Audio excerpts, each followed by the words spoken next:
beginnings on the cusp. Not too old to adjust. Old dog, new tricks. Remember, I was just a pup. Something dirty in my cup. Clean soul, good.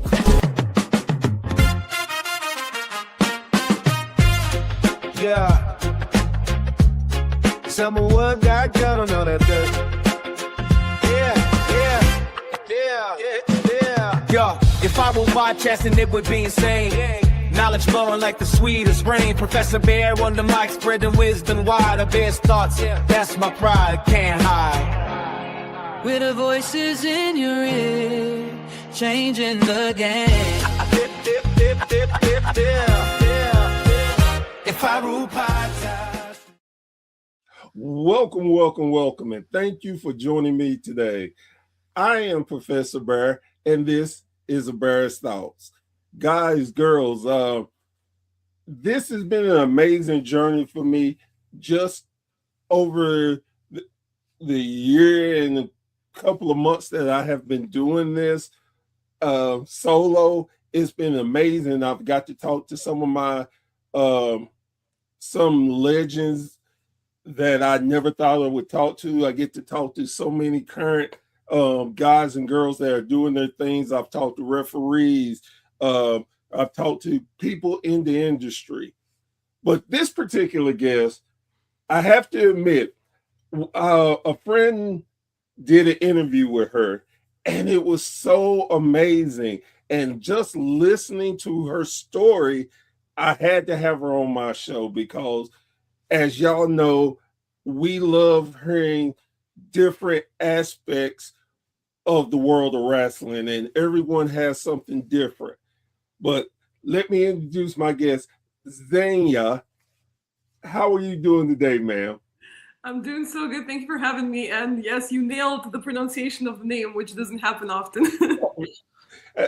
And the whole time I'm sitting there, I'm gonna get it. No, I'm not thinking too hard. Right?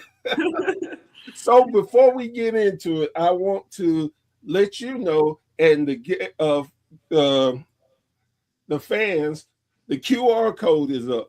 This is a direct link to Xenia's Instagram page. So please go join, give a like, and follow her through her journey of pro wrestling. Now, with that being said, when did you become a wrestling fan? I've been a wrestling fan for a really long time, since I was a kid. I think I was 11 years old when I started watching wrestling, and it just happened accidentally. Was flipping through the channels, saw SmackDown, and the rest is history. It's amazing, and that's the question I ask everybody, because everybody has different paths to finding the love of wrestling, and I just find it so interesting too. So you find it at 11 years old, you get into it. It's the thing. What was the thing that actually got you into, hey, I'm going to do more than just be a fan? How did that journey take place? Yeah, it's interesting because I think it took me longer than it should have to kind of put the two together, because I've worked as a journalist before, and I have my education. I have my bachelor's in journalism and PR, and then I have my master's in new media. So being in media and being on camera and behind the camera has been something that's always been in my life. And wrestling was always something that's always been in my life. And it took me way too long to be like, hey, maybe I can put the two together. I think I was about 22 years old, I want to say, when that happened. But it was literally just this eureka moment of just me sitting there and be like, A plus B equals this. So maybe let me put the two things that I love and the two things that I think I'm good at together and see what happens. So with that being said, what was your first initial thing that you did in wrestling? How did you get started by it? I started out very much as a traditional YouTuber, content creator, and very much more so YouTuber than anything else. It's now that I do more short form content and I'm more active on Instagram and on Twitter or X and everywhere. But started out very much as a YouTuber. I think it was around the time where the golden age YouTubers got really famous and really rich. And that was around the time where everyone was like, oh my gosh, I want to be a YouTuber too, you know, but it was a different era already. It was a different time already. So our path wasn't the same as it was for all those people who were kind of at the forefront of being a YouTuber as a profession. And now people who start today, their path is going to be different than my path was. But started out very much as a content creator. I did unboxing videos of wrestling figures. I did reactions. I did challenges. I did vlogs. So just, you know, the standard YouTube content of the time of the 2010s. So with that, and you said something very interesting that I think plays a part in doing this today. A lot of us have that ideal of, oh man, I can do a couple of them and then I'm gonna blow up and I'm gonna be the next greatest YouTuber, content creator ever. But it is truly not that way. No, it's not that easy. And just so your viewers know, I also work as a media strategist for wrestlers and wrestling promotions. So this is a conversation that's very much up my alley. And if you don't stop me, I'll go on a tangent about it. But the truth of the matter is, with how saturated, you could even say oversaturated, the media field is now, it's going to be harder and harder every year. So if you want to become a content creator, be it in wrestling or anywhere else, the best time was 5 years ago or 10 years ago. The second best time is right now. Because if you don't start right now, in another year or two, it's going to be near impossible. And this is not just because there's a lot of people doing it. It's also because of the way that platforms work. We know that, you know, platforms have algorithm, right? That initially was designed for a simple purpose of showing you stuff that you like, you as a user, right? But now those platforms have become creator platforms where they prioritize creators and big bloggers and big personalities and celebrities over regular users. So it's a platform that's made for someone with a following, for someone with exposure outside of it, to accommodate to their needs. So it's going to be harder and harder every year, or even every month, I could say, to break that glass ceiling and to break out of your bubble and actually find a bigger audience. So literally, if you're thinking about it now, go start yesterday. And forgive me for this, because this should have been my second question.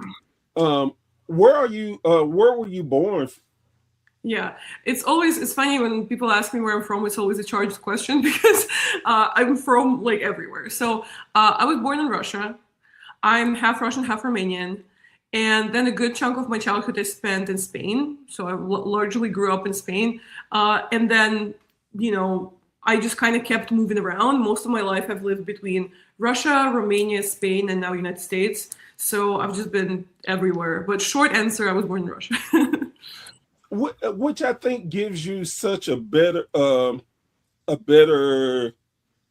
leap on you, just like a podcaster like myself, because you have such more knowledge of different countries and, you know, wrestlers from all over. So it gives you a real great insight to not only what here in America, what we do, but all over. Yeah, it's definitely, you know, breaking into the wrestling media was definitely an interesting experience being not American or not even a native English speaker, right? Because even now I have a pretty audible accent. And it was much worse when I first started. If anything, I should credit wrestling and content creation with my English. But it was something that I knew from the start that I wanted to do in English, because I knew from the start that, again, English-speaking countries, be it America or Canada or England, are the wrestling hotspots. So if it's something that I love, or it's something that I want to do, I should be targeting those markets. And it's funny because I started in English. And then as I got a little bigger, I started working with my local promotion in Russia. And I started making content in Russian.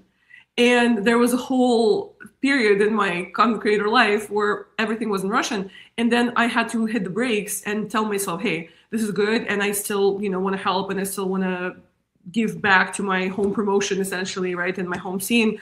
However, this is not getting me far. You know, the wrestling market in Russia exists, but it's pretty small. And especially when we're talking indie scene, because there's a lot of WWE fans in Russia, a lot. We had, sold out shows in 2010s. But in terms of being in the scene, it was a small pond for whichever size fish. I wasn't a big fish at the time, but I wanted to be a big fish, right? So I had to, again, retarget and recalibrate myself to the English-speaking market. But you're right. I've interviewed wrestlers from 20 countries. I've done it in 3 languages. I've done stuff in the Spanish wrestling scene, in the British wrestling scene, in Russia, obviously, in Romania as well, which nearly non-existent. There's more happening now. But at the time when I was first starting again as a YouTuber, I made a mini documentary about wrestling in Romania. And the reason why it was so interesting is because there was almost nothing. There were 5 professional wrestlers in the whole country. And I interviewed the guy who founded the first ever wrestling school in the country, the first ever promotion in the country. He drove across the border from, I want to say, Ireland, and brought the ring with him. It's crazy. So I definitely got to see wrestling in so many of its different facets beyond just the American scene. That you're absolutely right about. And again, I find that so amazing. Last month, I got a chance to do a promotion appreciation month. And what I started out in my head just doing, it was going to be American and some Canadians promotions, but I made a mistake and sent an invitation to a Finland country. A Finland promotion. And I thought to myself, well, they're not going to respond to it, so I don't have to worry about it. And lo and behold, within 15 minutes, they responded and wanted to do it. So then it woke something up in my brain, and it's like, hey, I really never thought about what other countries are doing. So I reached out to a bunch of them. I got a lot of responses, and it opened my eyes to how wrestling is worldwide.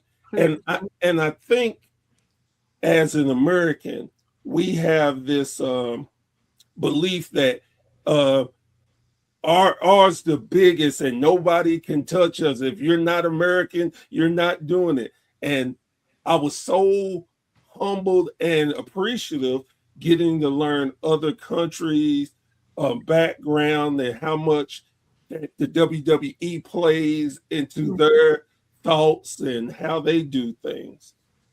With that being said, do you have a belief that the smaller promotion, the indie scene, how do you feel about the indie scenes in the world today?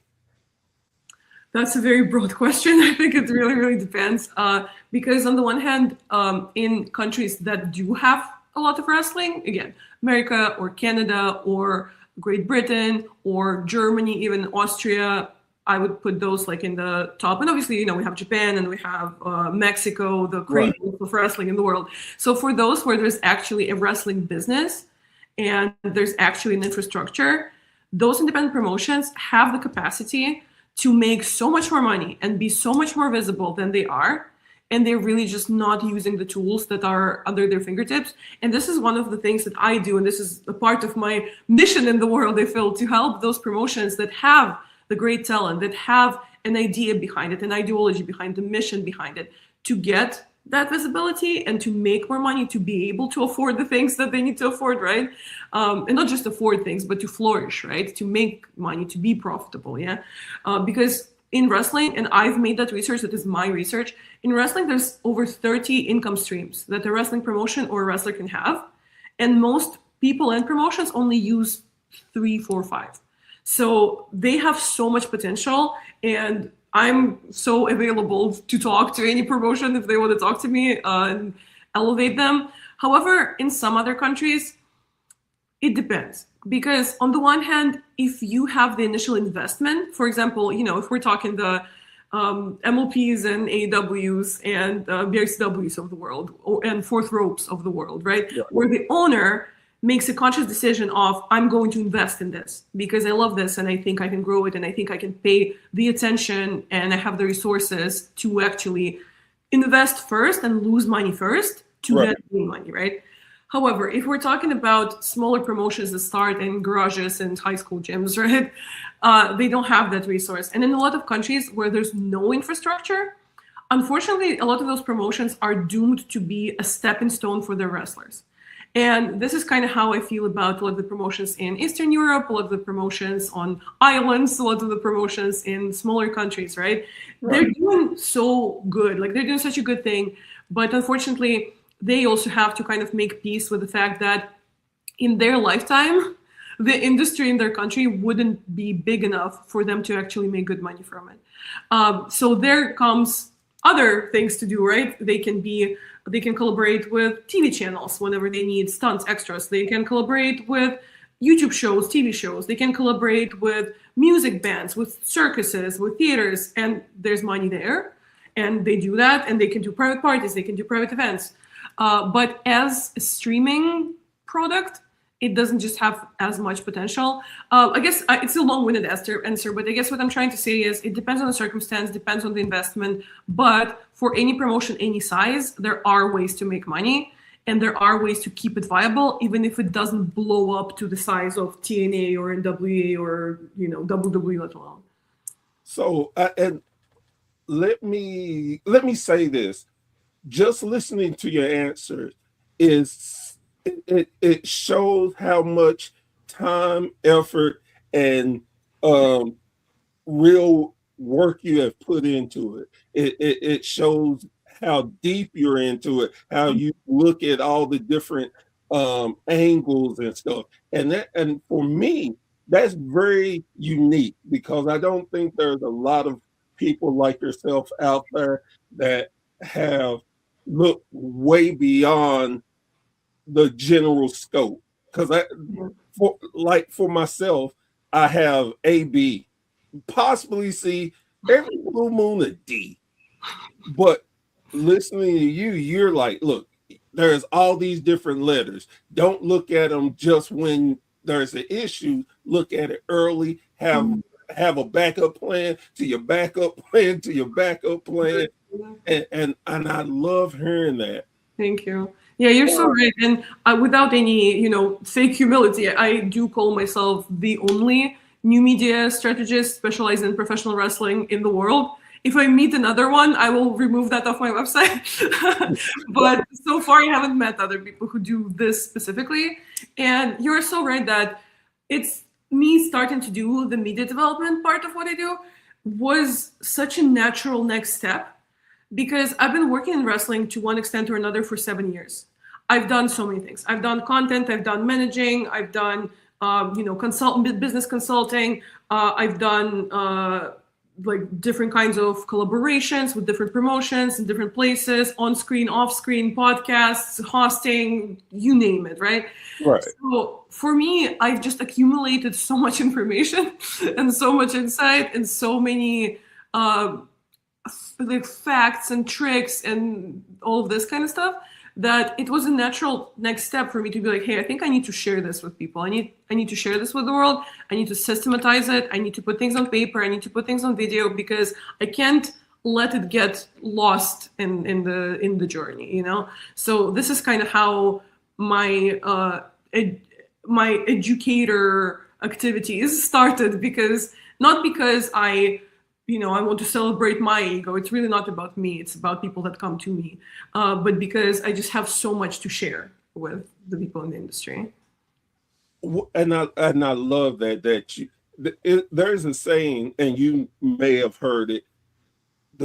When you're in the business, you want to leave the business better than you found it. Yeah, exactly. Yeah, I always say that too. Yeah. And see that for me is such a great thing. Because again, let me say it like this: you're such a beautiful young lady that most companies are male driven. So a lot of times men have that mentality: oh, you're just a cute girl. What do you know? Mm-hmm. And you're showing, well, if you come with me, I can show you these revenues and plot points that you never thought of, and how you are losing stuff when you can be gaining stuff. Mm-hmm. Yeah, and thank you for bringing this up because it's definitely something that I don't get to talk about a lot, but I would like to talk about it, is that I just kind of had to come to terms with the fact and make peace with the fact that people will form first impressions of me that are not always correct. You know, I when I started doing my educational program, I've had people that I've known, that I've worked shows with, tell me, I didn't think you were so smart. Like, it's definitely a thing. And, you know, I sound a certain way, I look a certain way. And there's so many layers to it of how people take that apart. Because it's one thing, you know, people see this blonde, certain, you know, girl who looks a certain way, has eyelashes and nails and everything. And they think, you know, the lights are on, but there's no one there. And I, you know, it's sad, but the only thing I can do is prove them wrong, right? Right. But then another part of it is that I'm tall. I'm almost 6 foot, and when I come to wrestling promotions, they don't hear me talk. They look at me and they go like, "Oh my God, you need to be in the ring." And that's where I have to be like, no, no, no. I'm not an athlete at all in any capacity. So there's definitely so many layers to how people perceive me. And it's something I could wrestle with and go against, or it's something that I could embrace and just kind of take it for what it is and let my actions speak louder than my looks or my accent or any of those other things. And from what I've seen, and let me say, I'm the type of podcaster that I don't do a ton of research on people. Okay. And the main reason why is because I want to learn with my fans. So, and I think it's more genuine this way. But from the little time that I've seen of you and saw some things, I thought to myself, she got the inside track, because a lot of times they're going to doubt you, like you said, for your looks and think, oh, well, she's a blonde, she's really not all there and everything. And you could use that so much to your advantage. And I think you have, in a positive way, and it helps to let people know, and I'm a firm believer in this. Wrestling shouldn't be gender centric, no matter what you are, anything. If you love wrestling, that's it. That's all that matters. And people need to wake up to the realization that we need everyone to help to keep wrestling going strong like it is today. 100%. And making sure that female voices specifically are heard in wrestling is something that I hold very near dear to my heart, and it's something that I've spent a lot of time trying to promote and fight for, essentially. And one of the reasons I even started doing interviews was because I was wanting to platform the women in wrestling. And it's definitely still a very male-dominated industry, just like any sport is, really. But there's definitely some things that are improving, some things that are moving backwards, but it's just an ongoing battle. And with any sphere, really, not just wrestling, with the gender equality, right? We have to keep in mind that it's something that has to be ongoing, because it's not something that, it's not Who Wants to Be a Millionaire, where you win a certain sum and you can't go below, and you get to keep it whatever happens. Unfortunately, with gender equality, it's not the same. And we have to constantly remind people that we have a place in this industry, that we have a voice, that we are also credible, professional, et cetera, et cetera. And it's something that I've noticed a lot, where I could express, for example, the same opinion on the show or the same prediction as a male counterpart, maybe even on the same show.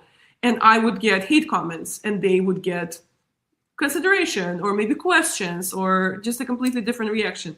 And it's something that definitely happens a lot. But again, it's a precarious balance between being very aware of it and being aware of how important it is for women to support other women, and for men, if they want to help, to give women that room and that voice when they can, when they have a platform. But also, on the other hand, to not let it get you down and to not let it suppress you. I couldn't have said that better myself. It's an amazing journey of where women's wrestling has come from and what they're doing now. Mhm. Where who would ever thought that women could have a whole pay-per-view, their numbers do great, and people want more of it than what is given to us. Mhm. Um, Another avenue I would like to go down with you is with going to different promotions and lending your expertise. Have you ran into a promotion that you were trying to help that just wouldn't listen to you, and you just had to throw up your hands and like, you good luck, I'm moving on? You're just describing my normal work day. Honestly, all the time. And it's something that does get frustrating sometimes in what I do. And not just with wrestling promotions, but just in general, because, I mostly specialize in sports entertainment. So that's like wider than just wrestling. It's MMA, it's different TV products, so this kind of stuff. It does get frustrating that with new media development specifically, it's something that you not only need to offer to people and have them buy it, but you also have to explain to them why they need it. If you're, I don't know, if a vacuum cleaner salesman, you don't need to explain to a person why they need a vacuum. You might have to explain why your vacuum is better than another vacuum, but Right. everyone needs what the vacuum is for. And everyone needs that your carpets are going to be dusty if you don't have a vacuum. But here in strategic media development, people don't know that their proverbial carpets are dusty. People don't know that they could be cleaner. They could not sneeze every time they step on the carpet. So a big part of my job is definitely explaining to people why. Like, why do you even need to do this? But yeah, all the time. And it's not... It doesn't necessarily paint the company as this evil company that's Right. doing a bad thing. But it's just not everyone is ready yet for a next step, for a bigger picture, for a different mindset. And that's okay. And that just means that I'm not for them, they're not for me. And I always tell my prospective clients when I talk to them on the discovery calls that after our first initial conversation, 3 things can happen. For example, number 1 is the good outcome where we both like each other and we work together, right? Outcome number 2, you decide that you don't want what I offer and we don't work together. But number 3 is I decide that you are not a good fit for me. And any of those 3 outcomes are completely fine. And we part as friends after that. I love it. So, who is the biggest? No, let me say it like this. Who have you been able to meet that was just mind-blowing for you? Who you thought you may never, it was more of a surprise. You never thought you would meet that person. You're also describing my normal workday.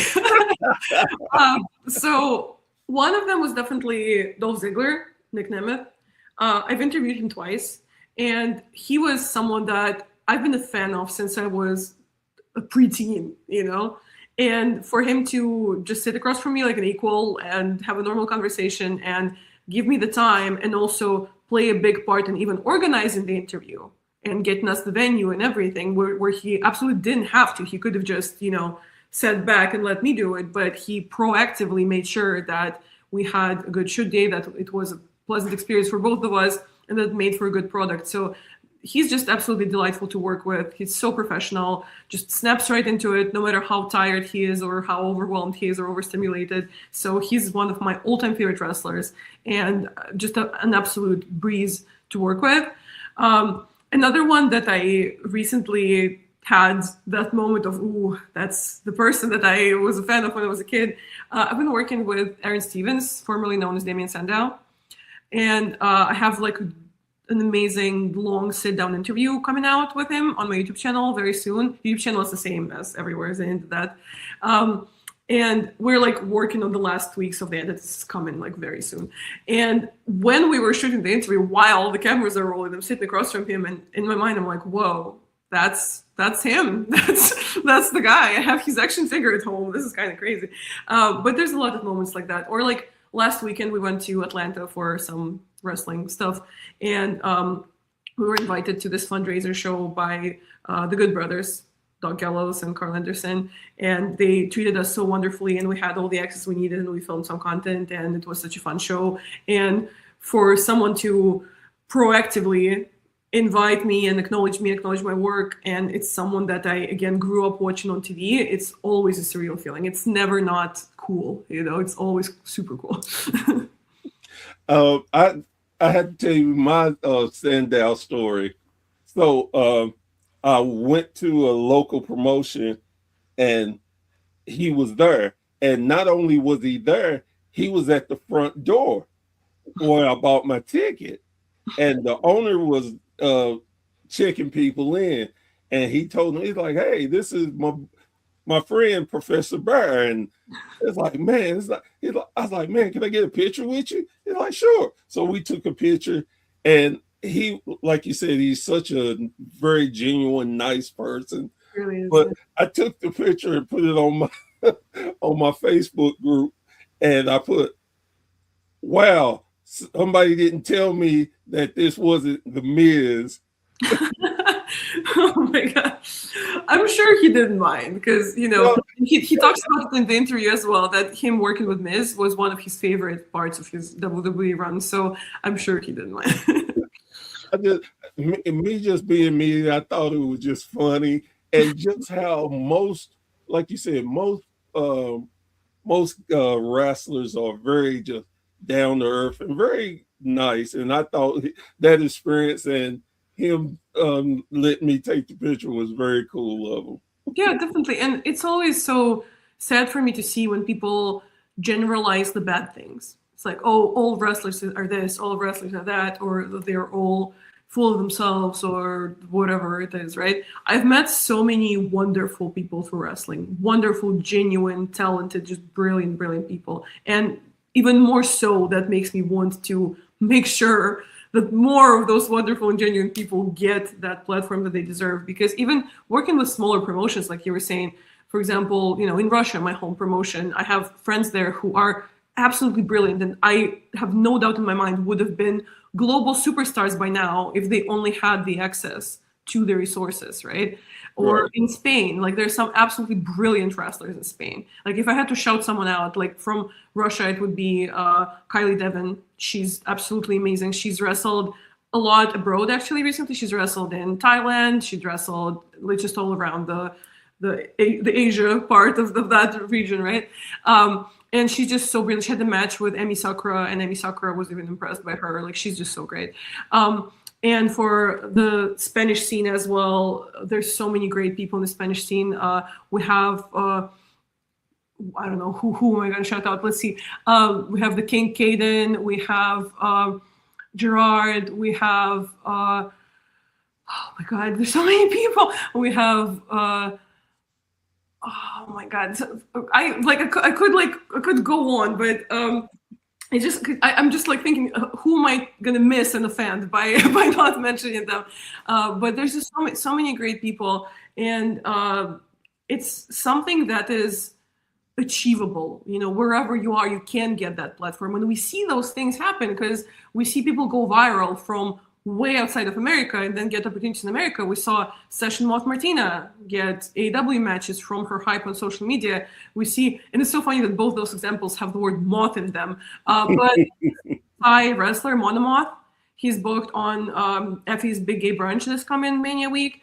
And it's because of the social media clips that got super viral because of his super unique look. The gear is just absolutely stunning. And moreover, he makes the gear himself, which is absolutely incredible. And I also have an interview with him on my channel as well. But it has been done, and it can be done again. And people neglect the things that could bring them that exposure and that money because they think they're less important, but they really are not. It's the small things that make the big picture.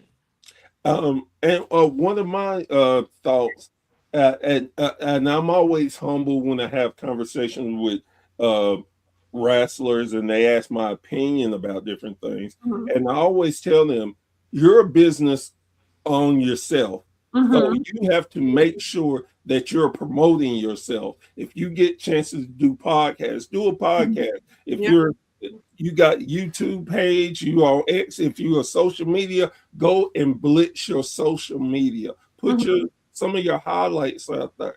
You have to make people want to be in your business. Again, we all think, oh, WWE is the biggest and that's where I want to be. Well, make it where WWE wants you. You, yeah, exactly. Absolutely, 1,000%. And especially in the current landscape, every bigger promotion wants someone who brings something to the table. If anything, WWE is probably your only bet that's just going to see someone tall and young and be like, okay, we can mold something out of you. Maybe. But Right. literally every other bigger promotion, be it AW or TNA or NWA or MLW or MLP or whatever it is, they want someone with a following. They want someone with that capital that they can bring to the table. And it can be a mutually beneficial collaboration as opposed to them having to do everything for you, you know? Because ultimately, you as a wrestler and the company as the promotion, you're both going to have your own best interest in mind, right? You're not going to sacrifice your own interest for the company or for the wrestler. So it's in your best interest to be something, to be someone, to bring something to the table to where, like you said, they're interested in you, as opposed to you just chasing them, asking them to give you something. You're giving them something. It's a completely different dynamic. Yes. So, something that you mentioned earlier, I want to dive into with you managing. Mhm. How fun is that being a manager of wrestlers? It's fun. Something that I don't do is I don't bump, and people keep asking me to, and I always tell them if it's worth it, I'll bump. If it pays well, if it's like if there's enough exposure, if it's at WrestleMania, I will bump. But yeah, no, it's definitely fun. It's definitely fun to create characters and help again other people amplify their character. And it was definitely very different in Russia as opposed to in America, because in Russia, when you're from Russia, you're just a guy or just a girl, Right. right? And even then, like your gimmick kind of sits on top of that of your identity, right? But when you come here as a Russian, you're Russian. That's what it is. So you can also like if you scroll far down enough on my YouTube, you'll see some promos. And whenever I've done like the Russian diamond character, and this is why I have a diamonds tattoo as well. But I've like amplified my Russian accent. I've sounded like more Russian than I really do. And I'm happy that I have enough people in the industry that I know who I can ask for advice. So I've had some amazing feedback from some amazing people. For example, with the accent stuff, especially, namely Stu Bennett or Wade Barrett was someone who gave me feedback.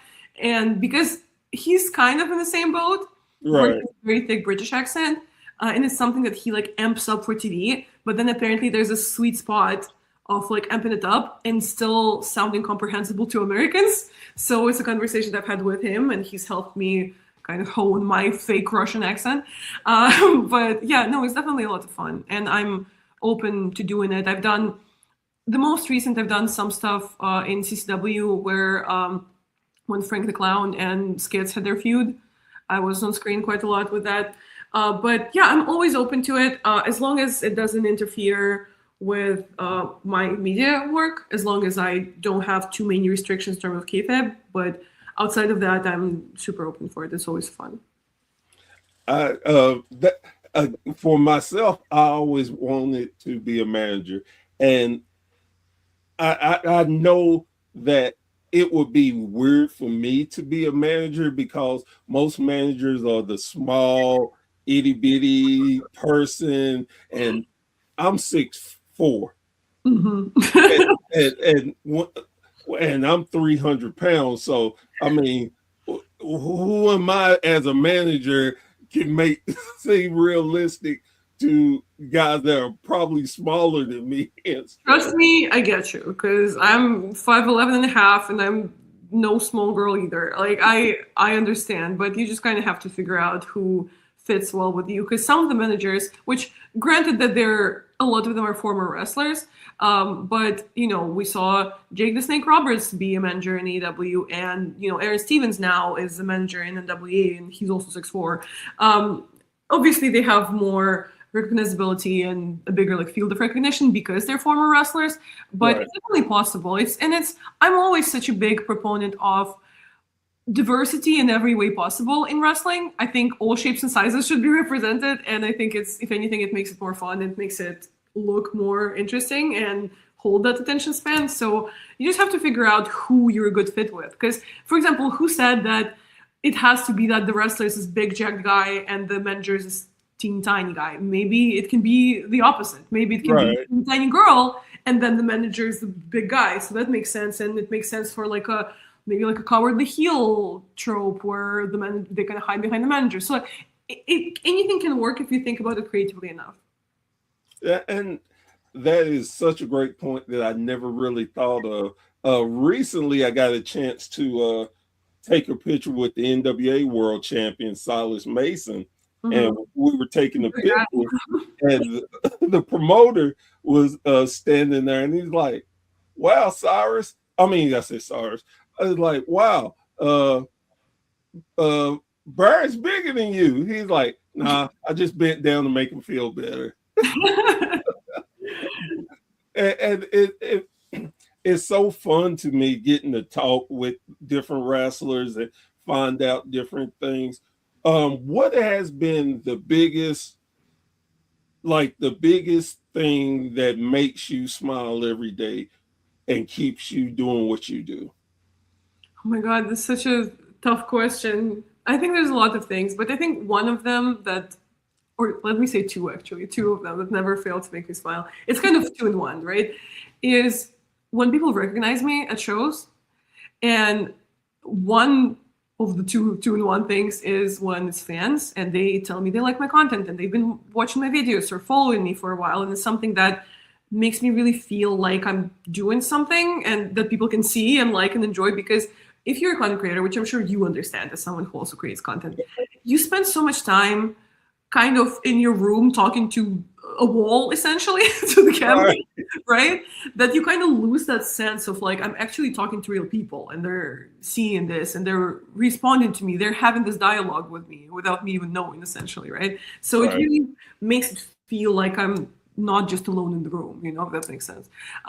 But the other thing in the two-in-one thing is I love it when wrestlers recognize me specifically. When I go to film with someone, or when I go to interview someone, or when I go to pull them aside for a social media clip and I introduce myself and I go, "Oh, hi, I'm Xenia, we're doing this and this." And they go, "I know who you are." And it's immediately such, first of all, again, I feel recognized. I feel like I'm doing something visible in the industry, and that's a wonderful feeling. But also, it just eases the situation. It's just so much more pleasant to exist in because, like I said, I often have to explain to people what it is that I'm doing and why they should give a damn, right? So when I'm lifted off of that duty and they're like, "Oh, yeah, I know. Yeah, let's do it. Let's do the thing." Immediately, such a great experience because I don't have to sell it to them, essentially. They know. So. Yeah, I definitely. I still remember the first time when a wrestler and his girlfriend came running up like little excited kids, and I was just kind of standing there, and I kept thinking, okay, they look excited, and then they came up to me, and I'm like, I kind of looked around, I'm like, is it who's behind me? And and they're like, "Oh, we love you, we watch you," and it's like, me. I actually had a moment that was like a big breaking point in my career, I think, for me in my head. When I first came to America for like a longer time to like actually shoot and meet people, network and everything, right? It was during well, I wouldn't say it was the first one, but it's the first one for like a longer time, because usually my wrestling trips would be like a weekend, right? Or a week. Right. But the first longer one was when I went to Jacksonville for the first Double or Nothing after COVID, where it was the first one with a live crowd. I spent several weeks in Jacksonville just filming, and I filmed so many interviews with AW talent during that chunk of time, and so many of those interviews are my favorite still and have some of the bigger view counts on my channel as well. But I was at my first ever AW after party, And I was just kind of sticking by my friends, like not really trying to bother anyone, right? Because you do want to network, but you also don't want to bother people outside of their working headspace, especially if they have no idea who you are. Right. So there was this one wrestler who I'm not going to say who it was because at the time he was this like horrible, despicable heel and it would ruin the illusion. But this one wrestler is the first person who, as I'm like standing in the corner at this after party, comes up to me and by name says, "Oh, hey, Xenia, nice to meet you. You're here," and like high fives me. And that's when I was like, "Oh my God, I am here. I am in America. I'm surrounded by those people that I was watching on TV 2 weeks ago, and I am their colleague essentially." And it was just something that kind of clicked in my brain. And obviously, we're all fans if we're doing this, right? You Yeah. can't not be a fan of wrestling if you're deciding to cover people wrestling each other in their underwear, right? Right. But it was the moment where I was like, okay, I think I'm like on a mentally I need to evolve. I need to be on a different stage and different level because you kind of at some point you have to leave the mark behind and you have to kind of present yourself a little differently. So that was that click for me. Yeah. I like you said, it's an amazing thing. When I first heard, I had an interview with a UK podcaster, and we were talking. He's like, "Yeah, well, listen to you all the time." I'm like, "No, you don't." He's like, "No, really, I do." And he was telling, and it just, and again, that wow, as I don't think I'm doing anything or anybody really knows me, it's like, oh my God, people know me. My name is getting out there. People, the first autograph, I'm like, why me? Yeah, I've had that too, where like the first time I was ever asked to sign something. Yeah, that's also like one of those moments where you're like, oh, like this is real. And just like you said, it's like, okay, you can't mark out, you have to be a professional Yeah. and you have to carry yourself in a certain way so they know, oh, wow, you're about your business. You okay, I respect that and like that Yeah. versus, oh my God, you oh Yeah. people. Da, da, da. So And yes, this is also something that's like it's difficult to talk about because whenever we try to talk about it, it sounds mean to people. But the truth of the matter is, if you haven't left the mark, the internal mark behind, people can tell. Especially people in the business can tell. Even if you're behaving yourself, it's behind your eyes. It's in the way that you hold yourself, and it's uncomfortable at times. So if you're going to make this into your living, if you're going to make this into your career, you have to have that almost conversation with yourself and leave it behind. definitely, definitely. Um, where do you see yourself in 5 years doing what you're doing?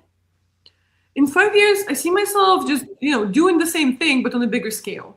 I want to work with more bigger promotions. I want to work with more bigger global talent with global names and just be on a whole different level with it. I always like to say that the objective of any job or any work that you do is to get filthy rich. Like it's not to survive. It's not to simply just tick something off your list. It's to make that life out of it that excites you. When you think about it, it gives you goosebumps, right? So this is what I want for my life. I want to be up there. I want to be the top professional in my industry. I want to have access everywhere. I want to work with the top names and I want to make them a lot of money and by proxy make myself a lot of money. So I want to thank you for coming on my show. This has been very great for eye-opening experience for a content creator like myself because you have given me the confidence to know that I'm doing a very good job of what I'm doing. My mindset is very similar to yours, and I appreciate learning from you and hopefully being able to add it to my repertoire and continue to get bigger. You have such an amazing brand, and uberly proud of you and your success. Wish you much more. And anytime you feel like wanting to have a conversation, you have a welcome and a free format to come on here anytime you like. Thank you so much, and thank you so much for having me. This has been fun, and we touched upon a lot of things that, like I was saying in the process of answering, that I don't get to talk about a lot necessarily. So it was great to touch upon those topics and tackle it. So thank you for having me. This was fun, and I can be found here everywhere. So if your viewers want to check me out, if you're a fan, you'll find interviews, you'll find show content, you'll find short form video content with wrestlers. And if you're a wrestler promotion, reach out to me and let's lift you up to superstardom. Let's make you a lot of money. Yes, ma'am. Again, thank you so very much. Guys, girls, thank you so much for joining me around the campfire with another amazing conversation. We, again, I always say we because in the truest form, I'm a fan, and I'm blessed to take my fandom to another level and deliver, hopefully, great content that you enjoy and come back to. So, with that being said, before I leave, as I always do, and I very much believe this, we'll never stop talking about this. Please, please, please go support your local indie promotion. They have such amazing talent there and great matches that you may never have thought about. And I always say this, I'm not saying that it's better than WWE, but I'm also not telling you that it's worse than WWE. It just is a different style of wrestling and it's more intimate. And I think with intimate settings, you have so much more fun and get to be more ingrained and a part of the show. And you actually could go in, especially if you have a family, and come out with money because it's not as high. Again, you actually get to talk to the wrestlers themselves. If you hang out after the matches, they love talking to the fans, and it's an experience that can last a lifetime and make your kids become a big wrestling fan. So please, please, please go support your local wrestling. With that being said, I am Professor Bear. This is a Bear's Thought, and we will be back around the campfire very, very soon. Y'all take care.